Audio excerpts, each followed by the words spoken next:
Bonjour les enfants. Bonjour madame. Soyez les bienvenus au Musée des civilisations de Côte d'Ivoire. Merci madame.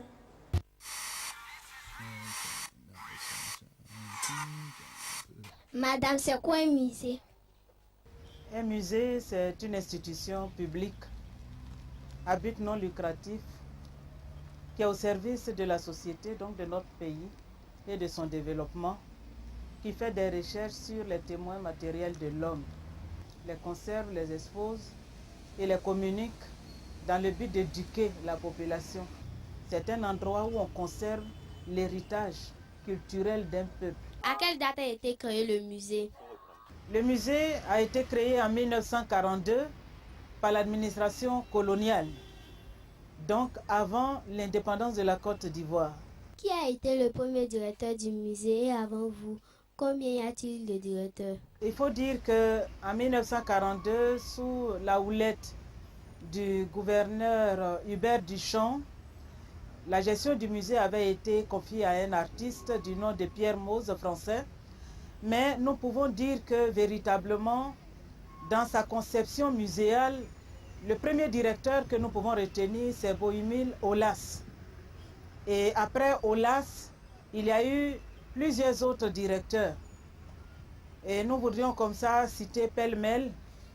Nous avons eu après Aulas, M. Yapo Ossé, M.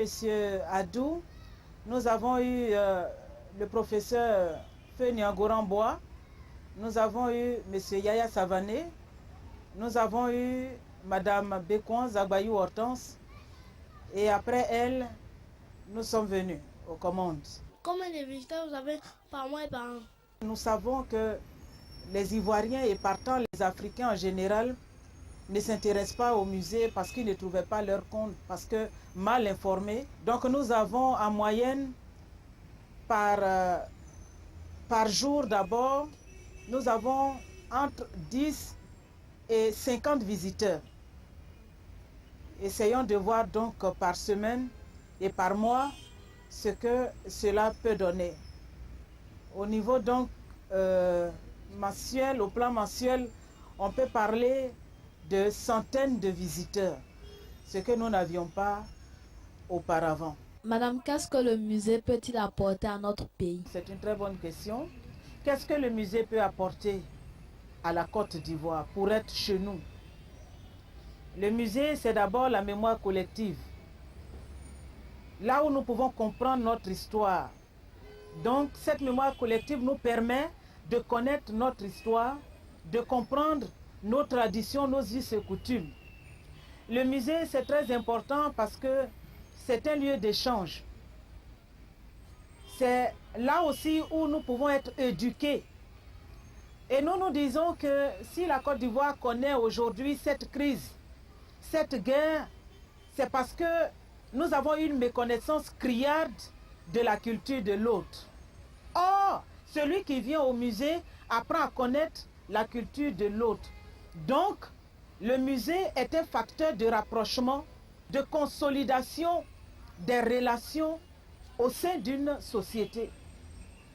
Si nous nous posons du point de vue de cette explication, nous pouvons dire que le musée, c'est très important pour une nation parce qu'il nous permet de connaître notre histoire, de comprendre notre communauté, notre société, la communauté dans laquelle nous sommes et nous évoluons.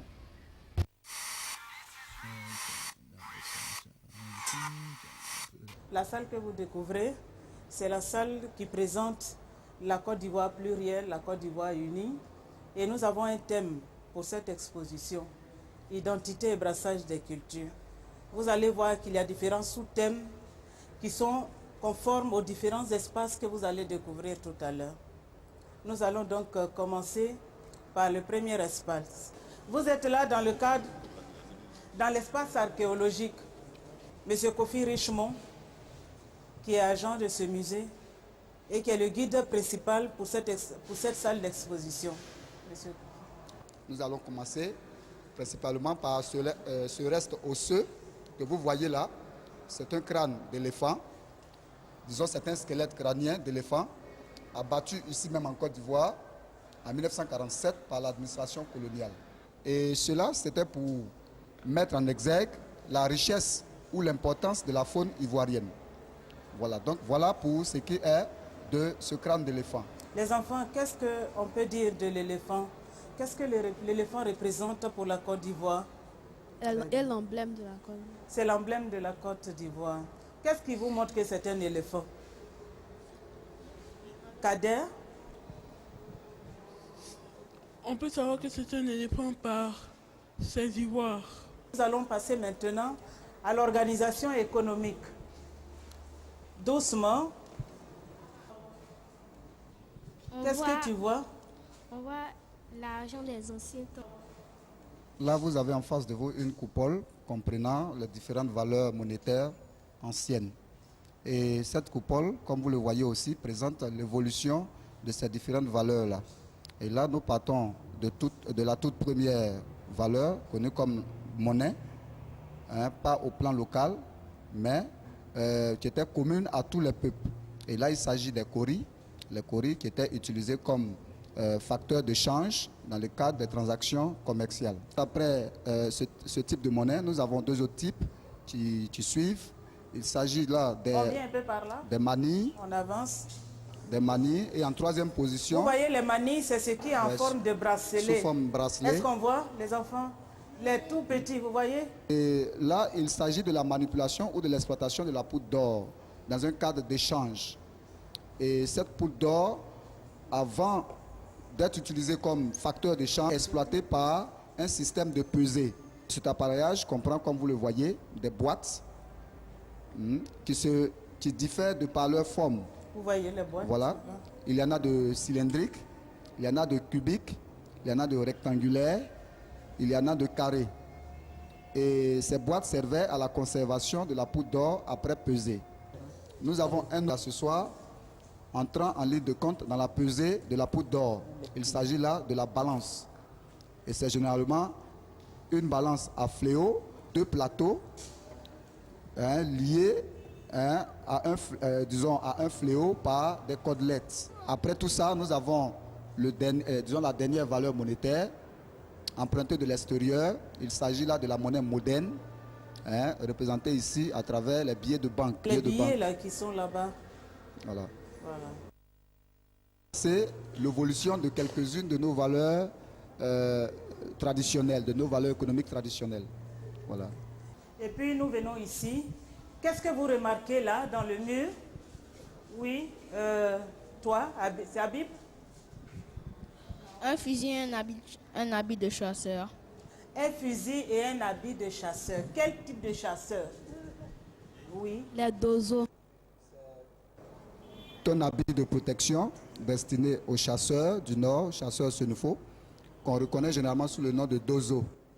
Et ce type d'habit, ce type de costume est un habit sortant de l'ordinaire, et tout cela était destiné à la protection de son utilisateur, qui était le chasseur. C'était des insignes de pouvoir ou de puissance pour lui, dans le cadre de son activité professionnelle, qui était la chasse. Voilà. Donc, par tous ces gris-gris, il est en mesure de paraître, il est en mesure d'être invisible. Vous avez en face de vous un hamac, à son intérieur un pagne traditionnel, et tout cela couronné par un parasol. Et selon vous, à quoi tout cela servait au niveau de la gestion de la société traditionnelle? Ces sujets le portaient. L'instrument de déplacement du roi, il s'asseyait là-dedans et était porté par deux individus. Et ces deux individus pouvaient eux-mêmes être directement esclaves ou descendants d'esclaves. Et comment est-ce qu'il portait le roi? Sur la tête, comme le représente, disons, cette figurine-là, voilà, ou directement sur les épaules. Mais là, il ne s'agit pas d'un hamac par lequel on pouvait prendre le roi sur les épaules. Il s'agit d'un hamac par lequel on prenait le roi sur la tête.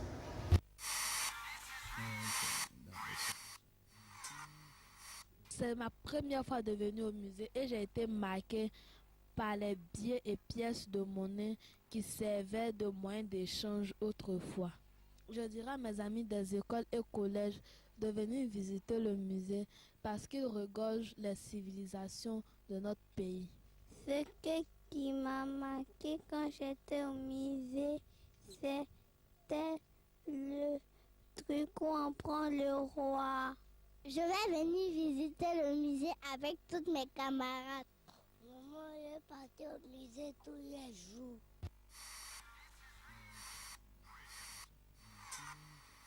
Nous sommes heureux que vous ayez passé un très bon moment en notre compagnie. Nous vous demandons d'être nos relais auprès de vos amis, dans les écoles, dans vos milieux de tous les jours, dans vos familles. Il faut dire qu'au musée, nous avons créé ce que nous appelons le club des amis du musée. Il y a le club des amis jeunes et il y a le club VIP.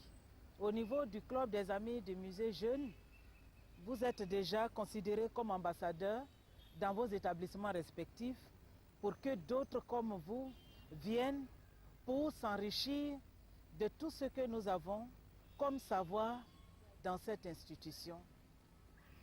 Le musée, par ma voix, vous dit encore merci pour votre visite au nom du ministère de la Culture et de la Francophonie.